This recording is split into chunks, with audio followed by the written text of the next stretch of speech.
Welcome to Activista Rise Up. I am Dr. Patricia Campos-Medina, your host. You can listen to this conversation on Spotify podcast, Google or Apple Podcast, or you can follow me on all my social media at Dr. Patricia Campos-Medina. Today, we will continue the conversation on what the 100 days of the Biden administration means for the Latino community and for national cause, for all the national progressive causes that you and I and all the activists that are fighting to change America around economic and racial issues are focusing on. I have a very special guest to help me have this conversation today.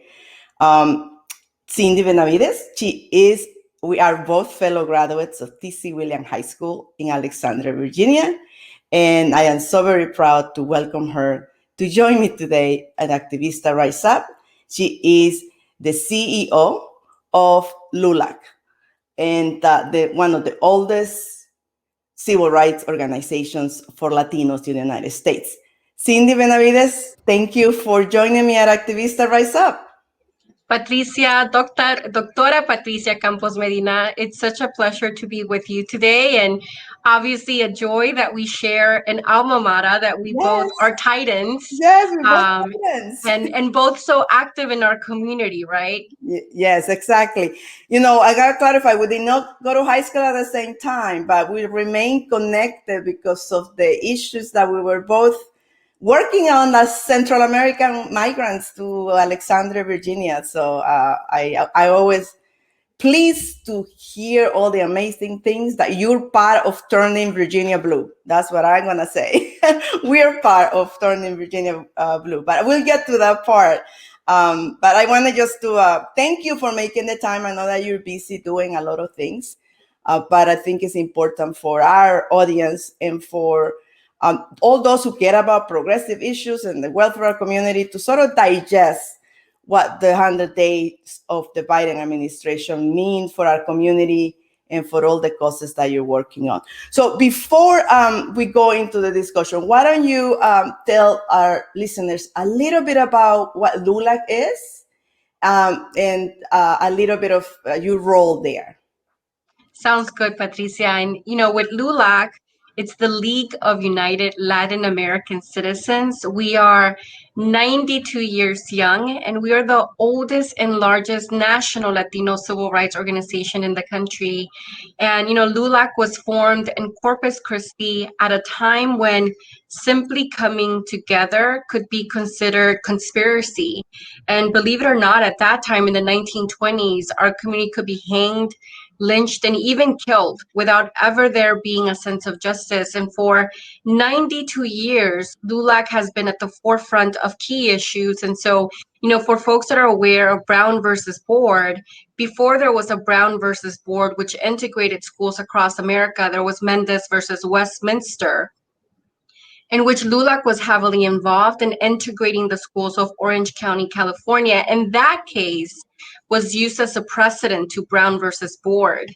You know, LULAC is also instrumental in the area of preschool and K through 12. You know, one of our very proud programs is Head Start. And how Head Start started is that, you know, back in the 40s and 50s, LULAC had something called the Little School of the 400.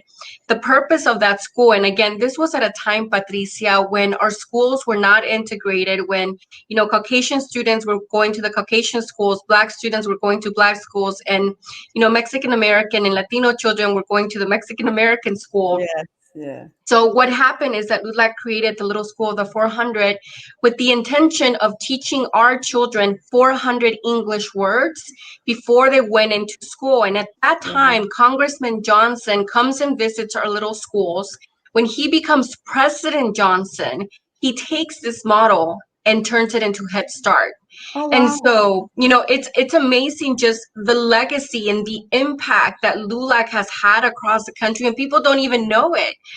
You know, LULAC today has over 130 legal cases where, you know, typically at the forefront of creating lawsuits and challenging a lot of the different things that we see right now. It's all the voting restrictions that we're seeing across 47 states in the country. But even, like beyond that, Patricia, when we look at our mission, which is to advance economic condition, housing, education, political empowerment, our mission is so vast that there is never a day of rest at LULAC, right? There is always something going on. And, I do wake up every day, Patricia, understanding my role in this time and knowing that, I'm waking up not only to advance, but also to protect and defend, right? To make sure that our community is not taken advantage of, to make sure that when there's a knee on the back of, one of our community members by a police officer, that we're speaking out. And so making sure that we also, as leaders, as Latino leaders, understand the power that we have in America, right? And, it varies, right? Like you're in New Jersey, I'm in Virginia, but, if you go into states like Wisconsin and Iowa, states obviously like Texas and California, that political power is only going to continue to grow. Yeah. One of the amazing things that I always known about LULAC is that it's based really in the work that the chapters do in each of the states and the leaders there. So it's in many ways, it's a grassroots driven organization and that's what I can see that you're doing so much, because it's driven by what the chapter leaders wants to do.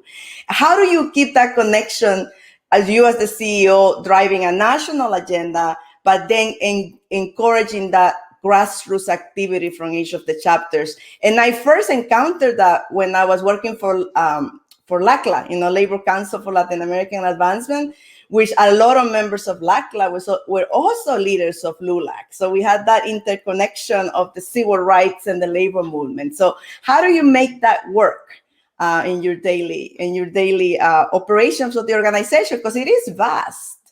It is. And something that a lot of people don't know, Patricia, is that I started in LULAC as a LULAC member. One of our activistas, Lenny Gonzalez, actually brought me. I remember Lenny, yes. And Lenny brought me into LULAC as a LULAC member and basically took me under her arms and said, Mijita, you're going to join LULAC and, we're going to make sure that you're involved in the community. And, I was still very young. I was in college. And when I moved to Richmond, Patricia and I started serving under Governor Kaine. There was no council in Richmond, Virginia. So I became a council president and founder. And, several years later, I found myself on the other side, being the national staff of LULAC, but with a very sound understanding of what our LULAC leaders and what our councils needed, having been a council member, having been a council president and founder. And I will tell you, Patricia, that the heart, el corazón of LULAC is our members, right? Yes. Like they really are the power behind this organization because they live in over 41 states, Washington, D.C., and Puerto Rico. And when something's happening in El Paso, or when something's happening in Union City, New Jersey, or when something's happening in Arlington, Virginia, the council leaders are the ones that first step in. They are the first responders to LULAC, right? Yes. And so, part of the beauty of this organization and why it survived for so long is because we have that grassroots network. And believe it or not, we communicate, right? And this is why we know if there's a police brutality incident happening in California that's impacting a Latino, or if there's, voter suppression that's happening in Texas and Florida and Georgia, because we're communicating. And also LULAC is one of the very few national organizations, Patricia, that can file class action lawsuits. Yes. And so, we're very engaged legally right now. We're looking at multiple lawsuits around voter suppression. So this is how we stay engaged. Yes, because you're connected to what's happening on the ground through the chapters and the leaders that you're dealing with. But so I want to come back to your own story, because I know you from high school and from following the evolution of the Latino community in Alexandria, in Northern Virginia, and you have been at the center of that. I mean, I was there, but then I was traveling all over the United States and then finally made New Jersey my home. But I know that you were there and you kept the fight going. So when I heard that you were going to become the CEO of LULAC, I was very proud of you because LULAC is a powerhouse for Mexican American civil rights. And you and I are Central Americans, and we have that Central American migration experience through Virginia. So I said, oh my God, amazing that a Central American is now going to lead one of the bastions of the civil rights movement in the United States. So tell me a little bit about your own story, about where did your activism begin? And how do it evolve to now be a leader of such an important national organization for Latinos? Oh man, Patricia, I feel like we could stay on this conversation for the rest of the day. Yes. I'm gonna try to summarize it, but like a lot of people don't know that I actually came to this country undocumented. Patricia, my mother and my father, my mother brought me to this country at the tender age of 1. And at that time in the 1980s, when you were caught, right, they didn't separate families. So we, that only to say that we know that there's a better way in terms of our immigration policies, in terms of border security, in terms of the actions that we take with the youth and the families that are coming into America. And so we were released into the local community, and that local community at the time was Los Angeles. And so, for the first few years of my life, I lived in South Central Los Angeles with working parents. My mom used to work at a grocery store. My dad did everything that you can imagine, from working in poultry plants to working, in just different areas and segments. Wherever he could find a job, he would do. And I remember, Patricia, that, like on the weekends, we would go pick up cans in the streets of Los Angeles. And for us, that was a fun activity, only because, like after we recycled it, we got money to go to McDonald's or to go eat. And we didn't see it as work. And it's funny because, growing up, I didn't even realize that I was coming from a low income family. And part of it was just how sheltered I was by my parents, how loved I was by my family, and never felt that. Obviously now when I reflect back and I remember, coming out of our studio, that there was like a concrete wall so the bullets wouldn't get in, that I would see bodies lying on the streets. Then you understand that the zip code that you live in absolutely impacts the opportunities that you have. And I think, we're thinking of high level goals, understanding that no matter what zip code our children live in, they should have the opportunity that every single American child has. You fast forward, my mom hears about these great schools in Fairfax County, Virginia. And she moves us to Virginia by a conversation that she heard from strangers on a bus. And well, I mean, like, this just tells you, Patricia, how daring, how courageous, how pioneering our parents are, right? Like, and we have to look at that, and that pioneering spirit of our immigrant community, and how bold and audacious, right? Like, I just, like, I'm at that point where I would Google everything, research it for a couple of months, and then maybe make a decision. That was not my mother, right? My mother always thought, what is best for her children? And if the schools were better in Virginia, we're moving to Virginia. Never mind that she did not know, Patricia, that Virginia was across the country, that it would take an airplane for us to get to Virginia. And so, we grew up in Virginia with a lot of different opportunities. And, college for me was a pivotal point, Patricia, because so many of us experience that counselor that tells us, no, you should not go into higher ed. Right. And I had that experience, right, where my counselor, though I was an AP student, said you should take this other route and not the higher ed route. And I remember Ms. Guadalupe Silva Cross, who was a parent liaison at TC Williams, Miss Lupe, she pulled me aside, Patricia, porque estaba llorando, and I was like, Miss Lupe, but my parents said that the only thing they wanted me to do was to go to college and get an education. And she's like, mijita, no te preocupes, we're gonna apply, you're gonna make it in. And I applied and I got into all the universities, Patricia, and I ended up going to a historical Black college, to Virginia State University, which I would say completely changed my life, because it was at Virginia State where I formally started organizing in the African American community to restore voting rights. Keep in mind, I had always heard about politics and being engaged in my household. I come from a family that though would consider themselves apolitical, Yeah. they always kept the kitchen door open to our community. And no matter what the background, no matter what the issue, Patricia, my parents were always heavily involved in helping the community in Northern Virginia. Yeah. And so, when I think about Activista, right, like I think, like I it started from the house, from seeing my parents serve, and then going to Virginia State, I learned how to go do the door knocking, how to talk to the community members and say, yes, you may have been in jail, or yes, you may have had this case occur, but you should have the right to vote. Yeah. And ever after that, I was, I had a million internships that I did, and then, started campaigning. And believe it or not, Patricia, I was approached because of the volunteer work that I did. And I remember that when I went in to give the campaign, all my wisdom and advice at the tender age of 22 on what they should do in Virginia, Yes. they said, we want to hire you. And I said, well, if you're willing to teach me, I am willing to learn. And that's how I stepped into my first professional role. The candidate, who was Lieutenant Governor Kaine, ended up winning. And then I stepped into state government. Yeah. Yes, I remember that. Yes. And so that's how that happened, Patricia. But I will tell you that it couldn't have been done without the village of Walter Tejada and Yeah. Alfonso Lopez Yes. and Lenny Gonzalez and what I would call the usual suspects of, Virginia politics. And, I will tell you that I think as immigrants, we are extremely hardworking.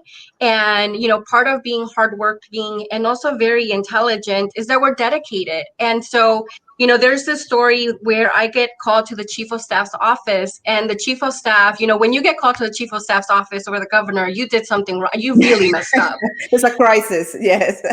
So, I'm being called, I'm nervous. I don't know what in the world I did. I think I'm getting fired. And so the chief of staff asked me, like, hey, Sindy, I just want to know what it is that you're doing. And so I'm like sitting down, I'm thinking, what did I do in the last week? And he basically pulls up the report in terms of hours logged on our computers.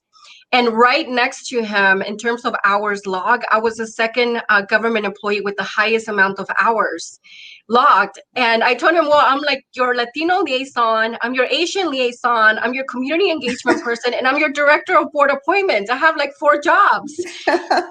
And so, it was, at that time, I was obviously very scared, and I was 23 years young.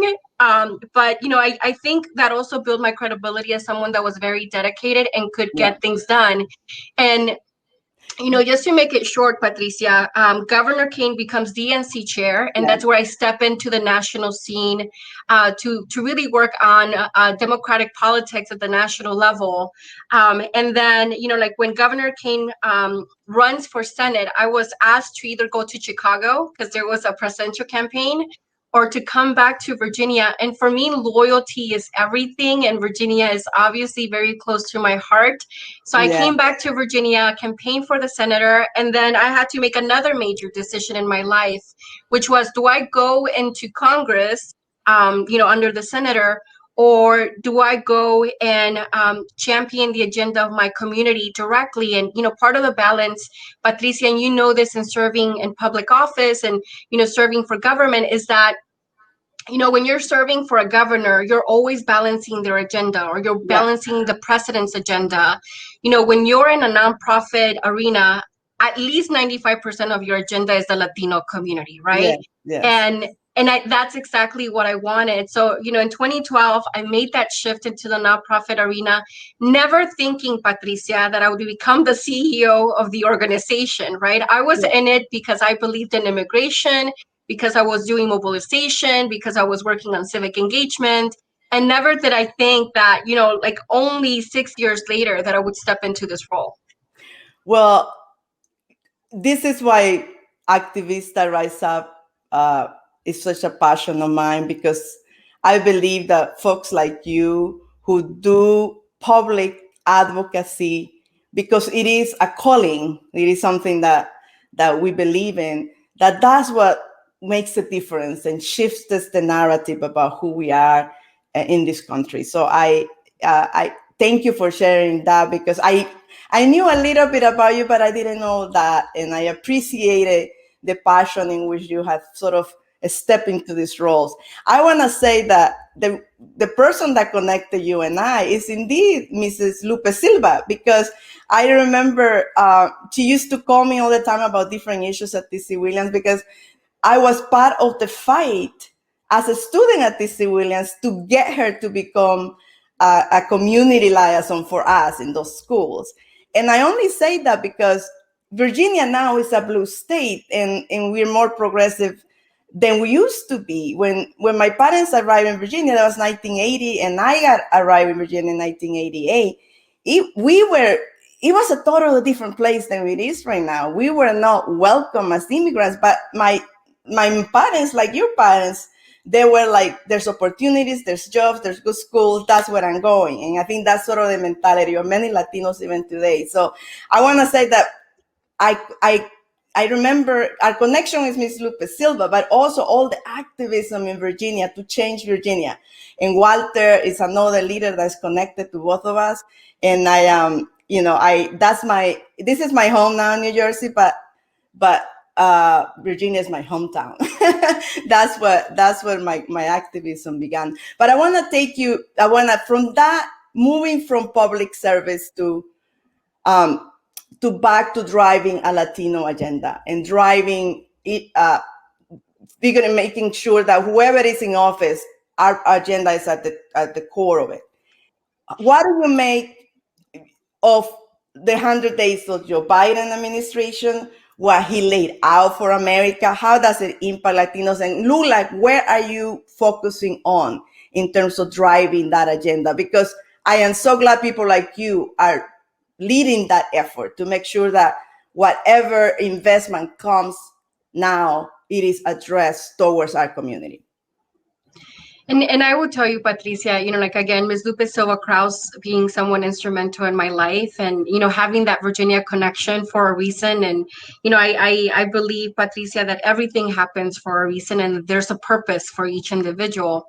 And as we look at this agenda, in this moment in time, you have one of the very few immigrants leading a national Latino civil rights organizations. And when you put my role in context, I'm also one of the very few Latinas leading a national legacy organization. And then you take my age into account, and I'm the youngest leading a national legacy organization, right? And I will tell you, Patricia, that I do wake up a lot, and I pray a lot, and pray for intention, and to make sure that I am as impactful as I can be, why I serve in this role, because it is serving, right? And serving our community.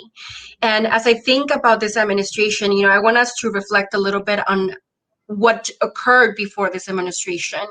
The immense amount of suffering in our community, the fact that there was a delayed response when it came to COVID-19 in the vaccines, and the disproportionate amount of deaths that occurred in the Latino and the African American and the Native American community across this country, which, by the way, is still happening. Yes. Yeah. And with this new incoming administration, it was several issues, right? I can't say that it was like one unique issue. One of those top issues, Patricia, was representation. Let's make sure that in a country where Latinos make up almost 20% of the population, that 20% of the cabinet is Latino or Latina, right? That when we look at government, that whether it's in departments or the agencies, that this administration is appointing Latinos into those key roles, because it's not enough to be in the room. We want to be at the table, making sure that we're amplifying the needs and the voices of our communities, and also making decisions. And so, part of that role has been that representation within government.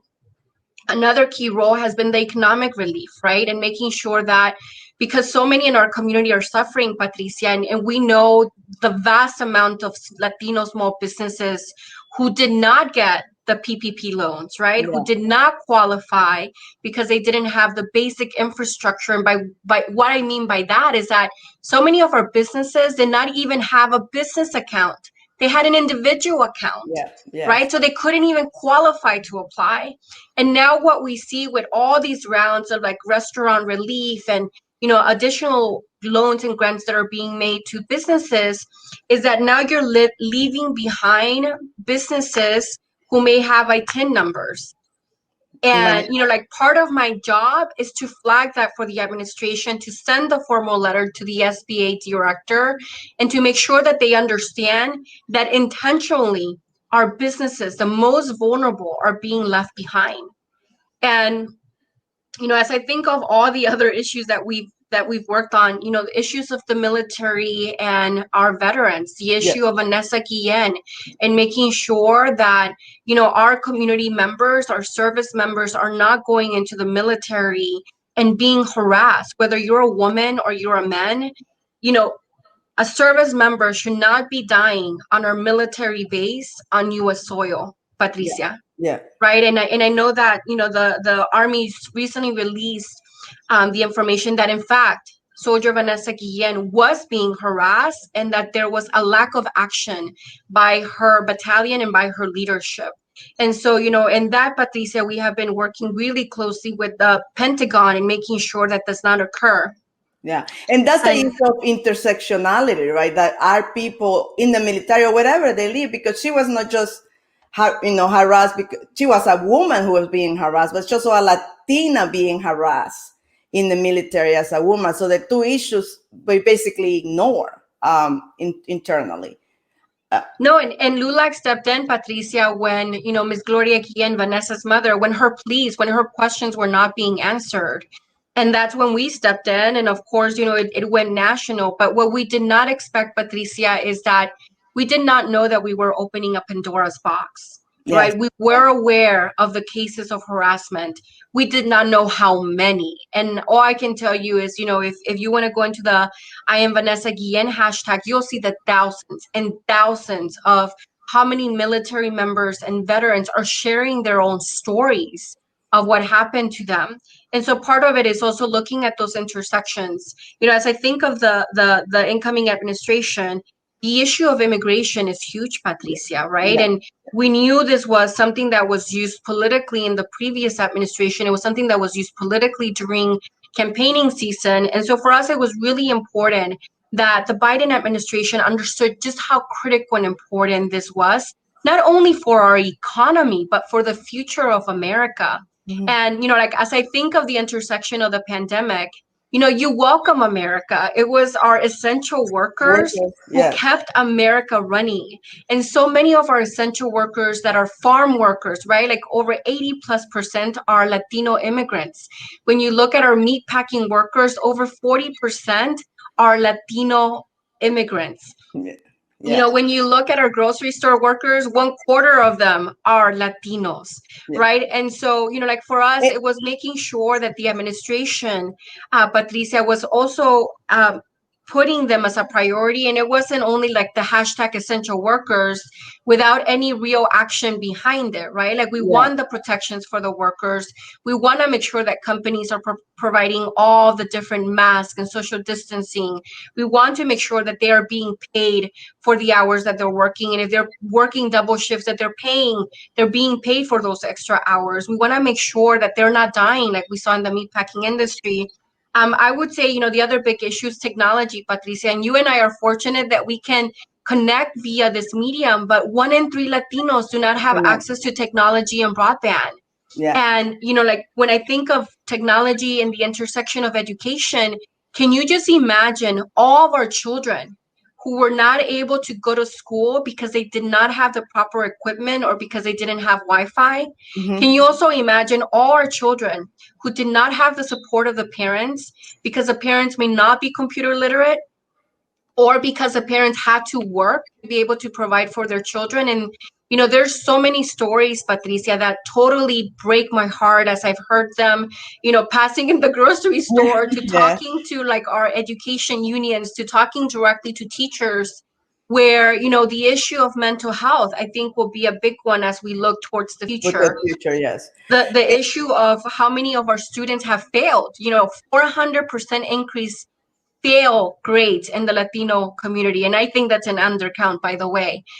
So there's just so much work ahead. But I would say, like in terms of priorities with the administration It has been representation, economic relief, immigration, technology, education. So again, like part of the beauty of LULAC, Patricia, is that we do so much. You can cover all of them, yes. And I kid you not, I'm probably on a call with the White House at least 2 to 4 times a week, right? Yeah. Like making sure that we're bringing and uplifting that voice of our community. And you can do that because you, like I said before, you have all these leaders in key states leading this kind of work. But I want to elevate what you said about our children not really having access to the technology and to stay up with their schooling during this year, but also the parents being essential workers and the parents not being able to be home to help them. And I was talking to a community leader here in Morristown, New Jersey, in how a small community organization, which works in very little budget, they actually had to open their offices during the week so that the children will come to the office of the nonprofit to use the Wi-Fi to actually attend their schools. And when you think about that, the resiliency of us to be able to do that for our community, but the implications in terms of public policy that people make decisions blankly and they don't understand that you cannot not every child has the luxury of being able to be home or to have their parents at home or to be able to have Wi-Fi. And I know that this also impacts who's getting vaccinated. We're not even going to talk about healthcare and who has access to healthcare. But I know I'm going to show a video because you mentioned a little bit of the work that LULAC has done with frontline workers in the meat pack industry. But we're going to show that video, and then I want us to talk a little bit about what are you doing on the issues of vaccination and making sure that there is a little bit more access to information on that area for the Latino community. So let's pause and let's take a look at this short video. LULAC is helping improve safety for our country's essential food production workers. This includes nearly 500,000 people in the beef, pork, and chicken processing industries, all hit hard by COVID-19. The work on the lines is strenuous and the conditions are noisy, fast, and they demand constant attention to avoid injury or worse. The pandemic preys on people in closed environments, breathing shared air. When coronavirus is present, droplets can drift, infecting clusters of workers. LULAC is the only civil rights organization that has gone inside multiple facilities in states throughout the U.S. to see up close the challenges Feeding America have created for the largest meat producers in the country. LULAC is helping communities where meat packers live beyond changes at the plants. A new LULAC outreach campaign focuses on these essential workers with practical tips about safety practices at home and in public. This groundbreaking know-how LULAC is developing sheds new understanding on how to reach, engage, and win a pledge commitment for the COVID vaccine, which promises to reduce infections and deaths. LULAC's only priority is worker safety, and it's fighting for meatpacking and food production employees, from the fields and factories to store clerks, be included among the nation's essential workers prioritized for vaccination. This is a battle that will continue for the foreseeable future as we all confront together an elusive and fast-changing enemy virus. LULAC is committed to be on the front line, leading the charge to beat it.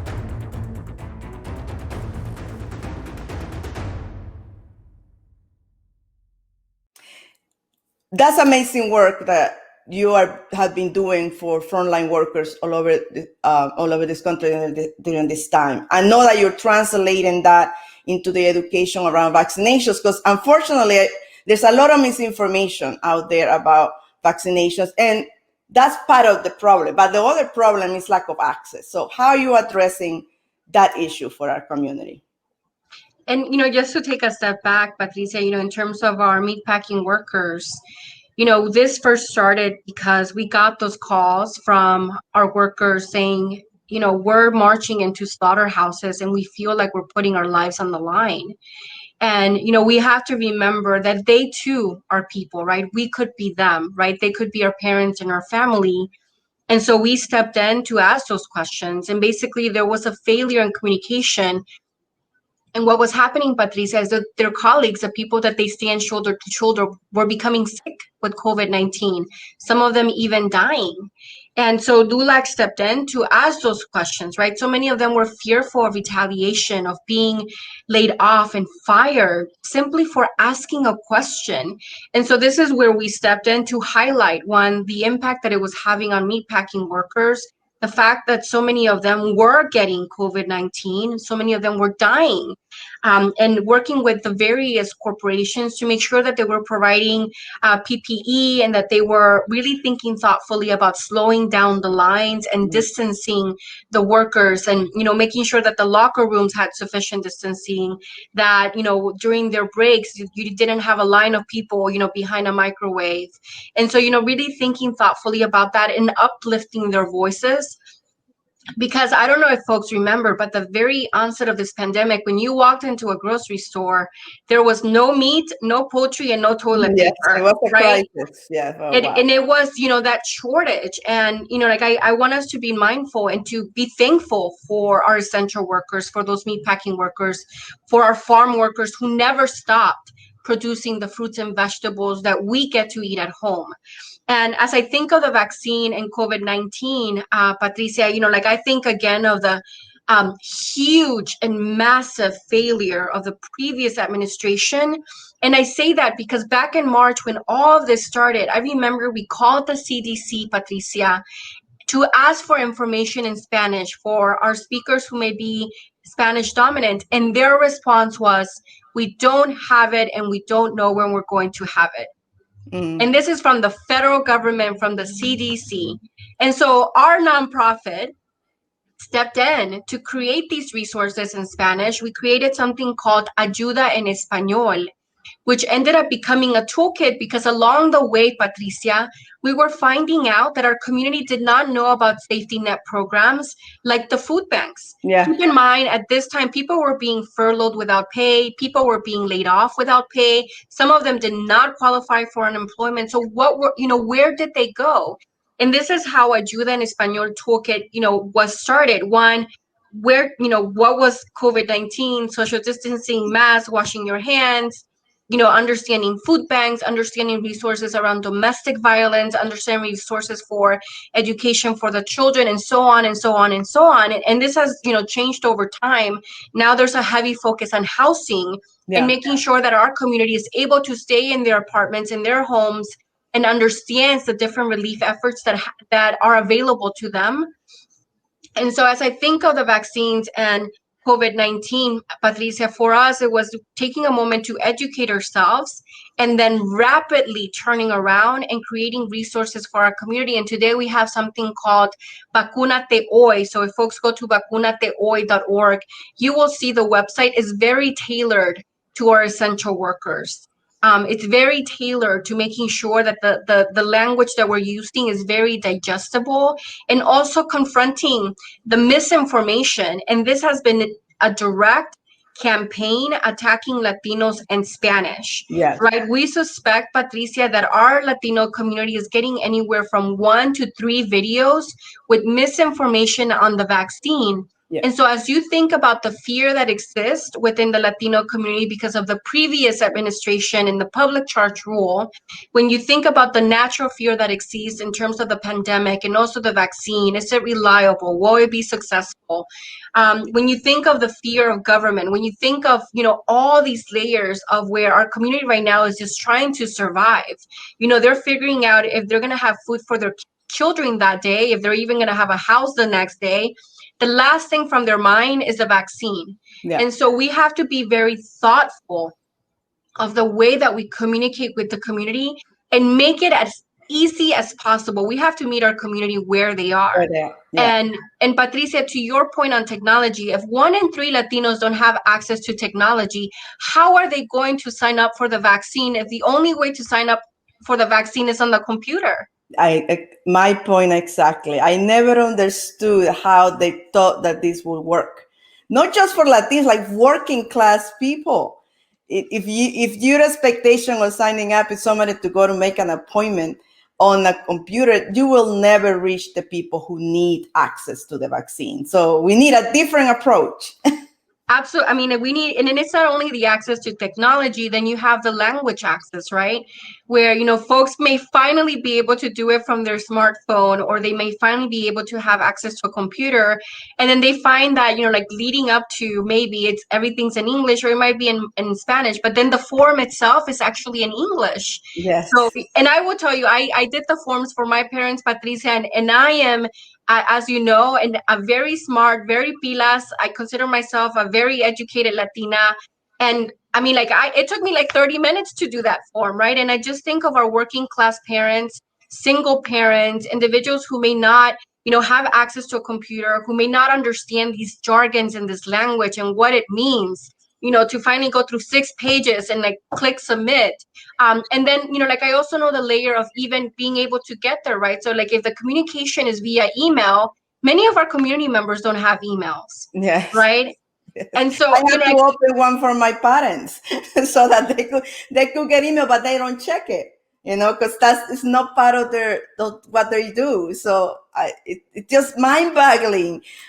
When I read that, I say, why can't we have a promotora de salud model? Let's train our leaders to go into our communities to sign up people for the vaccines, or to teach them how to stay healthy.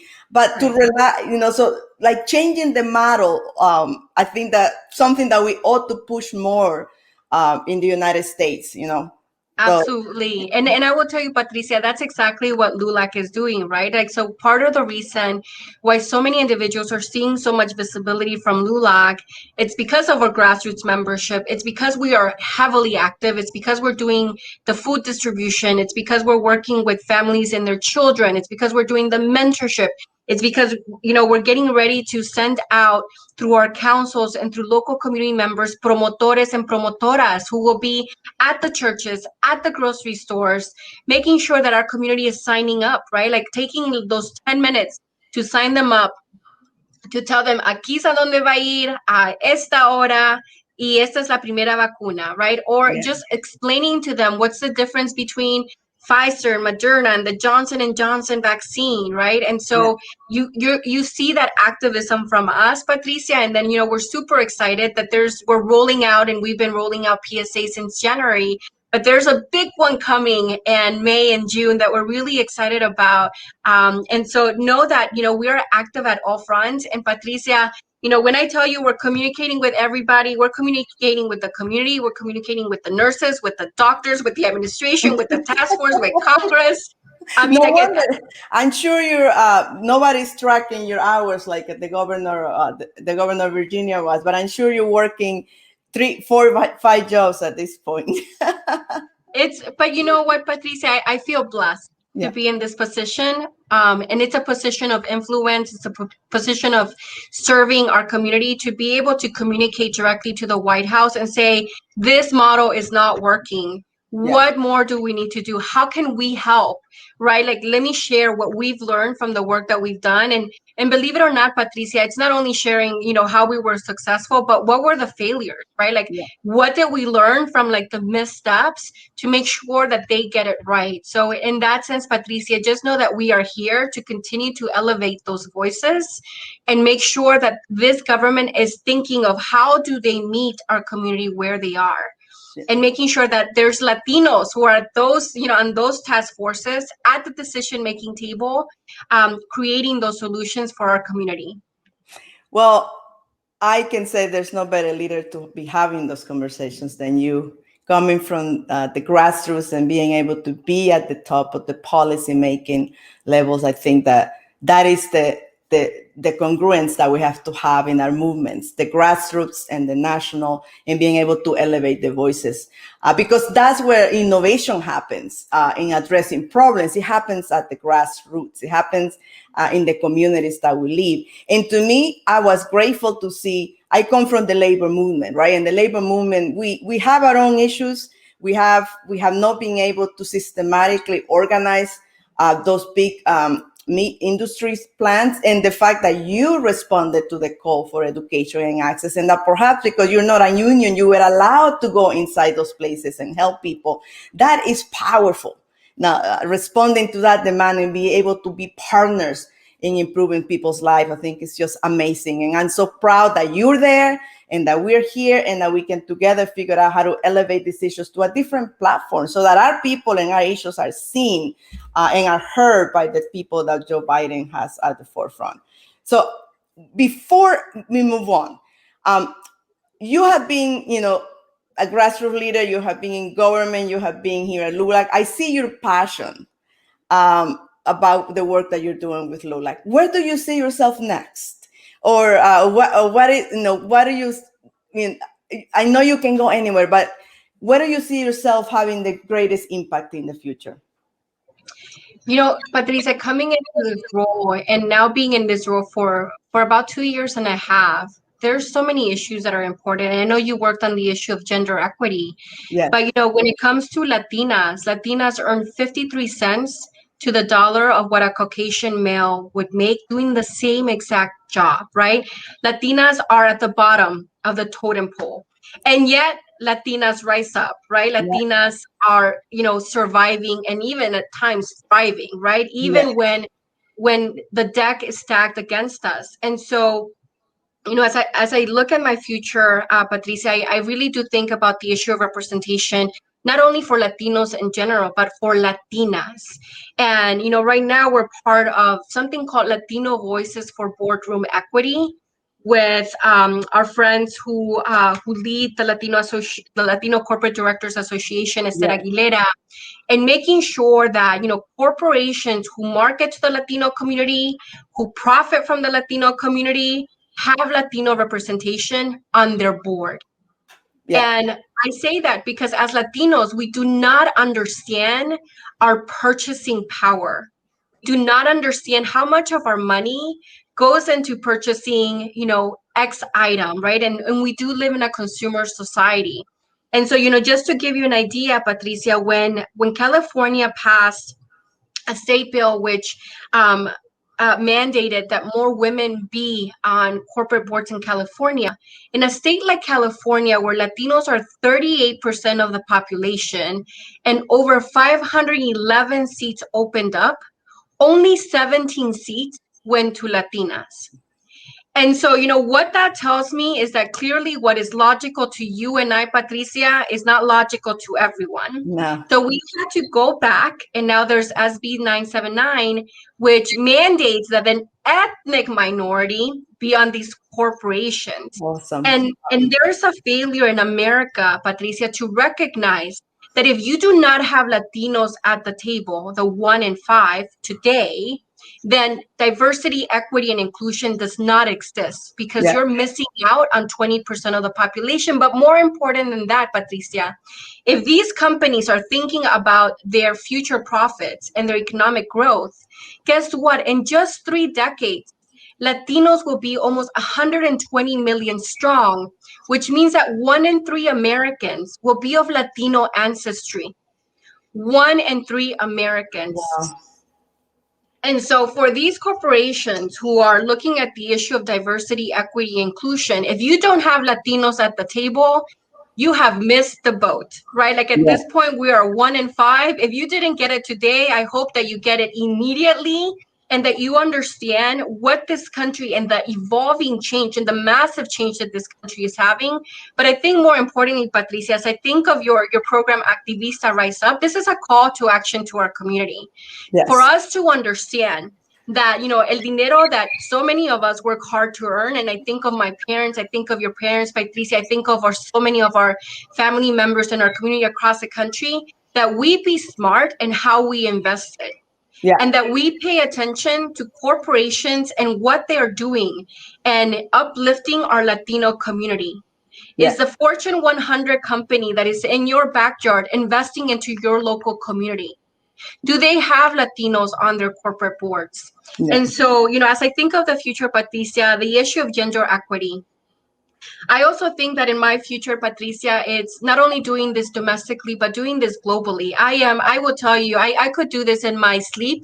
I could do this without getting paid because I love it so much. Yeah. And I think the other part is how do we make sure that we build that power and that resilience within our young leaders who are our young and current leaders, right? Yeah. That they understand their history, that they understand that with the Guadalupe Hidalgo Treaty, they didn't cross the border crossed them. Yes. Latinos in America were never immigrants. There is a portion of us who are immigrants, but our Latinos have always been here. They were Always. here before Nuevo Mexico was New Mexico, before Colorado was, Colorado was Colorado, right? Like Yeah. we have been here. We are not immigrants. We're an intrinsic part of this country and the future of this country. And I think there is a pride, Patricia, that we have to understand in our identity of how we have always contributed in this country and how we have to make sure that the narrative of our community that we lead it. And that's why I'm so happy that you have this podcast, Patricia, because it's elevating our voices and not narrating the voices of others who think that they may know our community. And so, like this is why it's so important that we ourselves, one, educate ourselves, understand our history, understand how resilient we are, uplift the struggle and the battle, and understand why we are so powerful today and how we will be even more powerful tomorrow. Thank you for those words. You're absolutely right. I always remember, remind people that we were here before even Christopher Columbus came, that our ancestors have been part of this land for generations, and that what we're at right now is retaking our rightful place as people who want to be part and redefine what America is, which is that we all have a place of opportunity for our children. So I am so excited that someone like you is leading this narrative forward. And you're absolutely right. As it is our time to speak up and empower our young people to say, you can do it too. It's our time to take this country forward where it promises to be, right? A place for all of us to advance and be our very best. I hope, I was having a conversation when you talk about gender equity and a representation on corporate boards. I am an activist for working class people. I'm in the labor movement for immigrants, and I fight for the basic human dignity of their lives, right? But I also fight for opportunity for our entrepreneurs, for our business people, for our community to be able to build wealth. And I think the NAACP is having this effort that is no longer just about having the basics. It's about creating wealth for generations of our future, for my children, for the children of my children. And so I applaud you for elevating the issue of corporate responsibility and the responsibility of corporations, not just to use our money to make money for the capitalist class, for the Jeff Bezos of the world, but to create opportunity for our children to be able to one day have wealth in their hands for generations. They took our land. Now they can also take our money. Yeah. So I applaud you for that. And I think that the NAACP and LULAC raising the issue of more corporate access and more opportunity for wealth building for our community, I think that is essential, because it's not just battling the essentials for the minimum wage, for basic respect. It's also what is the opportunity for wealth, for creating Absolutely. wealth for the future. So in that vein, count on me for elevating that issue and all for gender equity and for all of us to have the same opportunity moving forward. So there's so many, like you said earlier, we can talk all day. We have so many issues in common, and it's just an honor to have you, to have this connection with you. Where can people stay connected with you and stay connected with LULAC? Patricia, again, thank you so much for having me. And just know that the love is mutual. And I think, we come from that mantra where we support each other and we love on each other. And obviously, your success is my success and Yes. vice versa. Yes. And, for folks who want to stay connected, you can always follow me at Sindy Benavides, LULAC at LULAC. And know that, part of my role is really to serve, Patricia. And as I think of one, the blessing of being in this role, and I do see it as a blessing that I get to wake up every single day and do what I love. And I hope that you can hear the passion behind my voice. I can.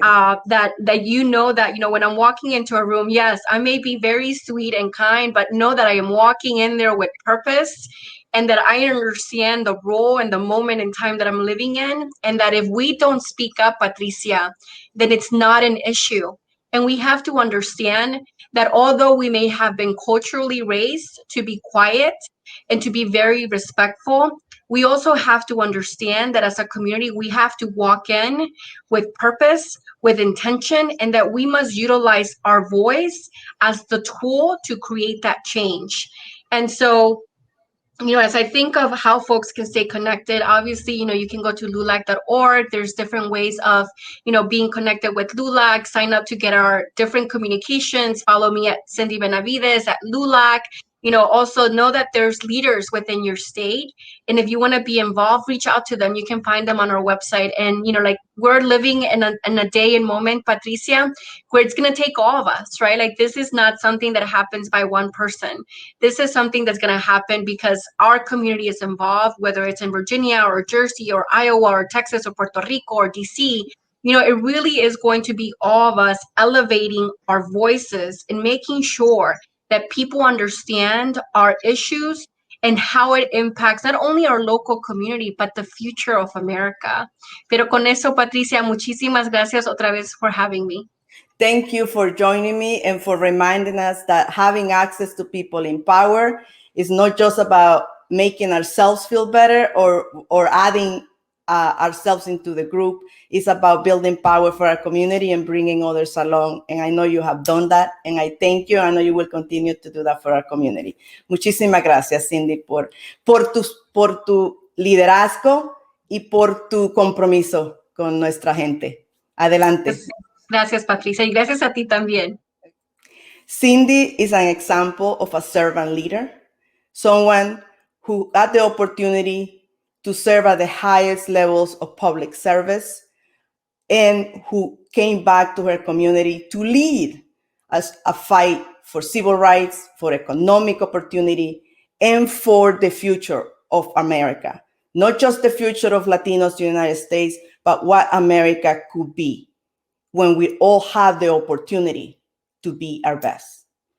We thank Sindy for her service, and I encourage you to follow her path because she is a fierce Latina, a fierce woman fighting for the future of America.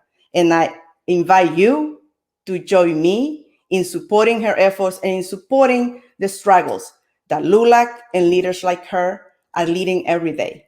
Activista Rise Up is about you and your opportunity to engage in the issues that matter to our community so that we can change America and create opportunity for everyone.